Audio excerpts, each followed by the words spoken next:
বিসমিল্লাহির রাহমানির রাহিম। সম্মানিত লেয়ার মুরগি পালনকারী খামারি ভাই ও বন্ধুরা, আসসালামু আলাইকুম। আজকের এই ভিডিওতে আমরা দেখাবো কিভাবে লেয়ার মুরগির পালন এবং সাইডের গা সুন্দরভাবে তৈরি করা হয়।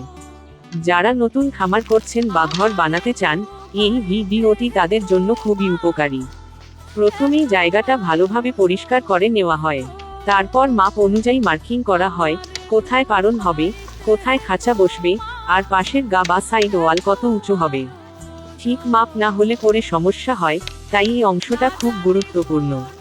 এরপর শুরু হয় পালন তৈরি করার কাজ। সুন্দর এবং সোজা বাঁশ বেছে নিয়ে কাটা হয়। তারপর একটার পর একটা বাঁধাই করে শক্তভাবে ফ্রেম তৈরি করা হয়। পালন এমনভাবে বানানো হয় যেন মুরগি বসতে আর হাঁটতে আরামে পারে এবং পরিষ্কার রাখাও সহজ হয়। এখন আমরা তৈরি করি সাইডের গা বা পার্শ্ব দেয়াল। প্রথমে খুঁটি বসানো হয়, তারপর তারের জালি বা বাঁশের চটা দিয়ে চারপাশ ঘিরে দেওয়া হয়।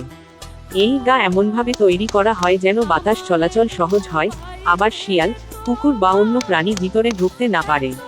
এরপর পুরো কাঠামোতে শক্ত তার, পেরেক এবং স্ক্রু ব্যবহার করে মজবুত করা হয়। জয়েন্টের জায়গাগুলো ভালোভাবে বাঁধা দেওয়া হয় যেন দীর্ঘদিন থেকে এবং ভেঙে না যায়। এইভাবে পালন এবং সাইডের গা বানানো হলে অনেক সুবিধা পাওয়া যায়। মুরগি পরিষ্কার পরিবেশ পায়, অসুখ কম হয়, বাতাস চলাচল ভালো থাকে এবং খামার অনেক স্বাস্থ্যসম্মত থাকে।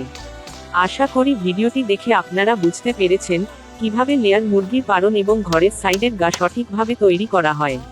এই ধরনের আরও কাজের ভিডিও পেতে আমাদের চ্যানেলটি সাবস্ক্রাইব করুন।